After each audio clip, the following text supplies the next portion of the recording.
বিজনেছত টকা ৰোটেশনৰ পৰা বনে এই যে ফেনখন ঘূৰি থকা দেখিছে সেই ফেনখনৰ স্পিডত যদি আপুনি আপোনাৰ ব্যৱসায়ৰ মূলধনটো ৰোটেশন কৰিব পাৰে তেতিয়া হলে কম প্ৰফিটতো আপুনি এটা সুন্দৰ ব্যৱসায় ষ্টাৰ্ট কৰিব পাৰে তাৰ কাৰণে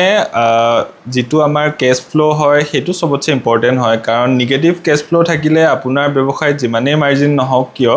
আপোনাৰ ব্যৱসায়টো কেতিয়াও সাকসেস হ'ব নোৱাৰে তাৰ এটা মূল কাৰণ হৈছে যেতিয়া আমাৰ কেশ ফ্লো নেগেটিভ হয় তেতিয়া আমাৰ যেটো ক্যাপিটাল ইনভেষ্টমেন্ট থাকে সেইটো টাইমৰ লগে কমি গৈ থাকে কাৰণ আমাৰ পইচাটো মাৰ্কেটত সোমাই থাকে আকৌ আমি বস্তু কিনিবৰ কাৰণে আমাৰ হাতত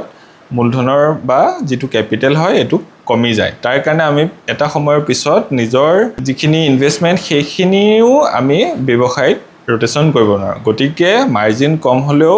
পজিটিভ কেশ ফ্লো ৰাখিবলৈ চেষ্টা কৰিব আৰু যিমান পাৰে সোনকালে তাক ৰোটেশন কৰাৰ কাৰণে চেষ্টা কৰিব তেতিয়া আপোনাৰ ব্যৱসায়টো সুন্দৰভাৱে আগুৱাই নিয়াৰ ক্ষেত্ৰত কোনেও বাধা দিব নোৱাৰে যদি ভিডিওটো ইনফৰমেটিভ লাগিল পেজটো আৰু চেনেলটো সাবস্ক্ৰাইব কৰি দিব আৰু এটা লাইক কৰিবলৈ নাপাহৰিব থ্যাংক ইউ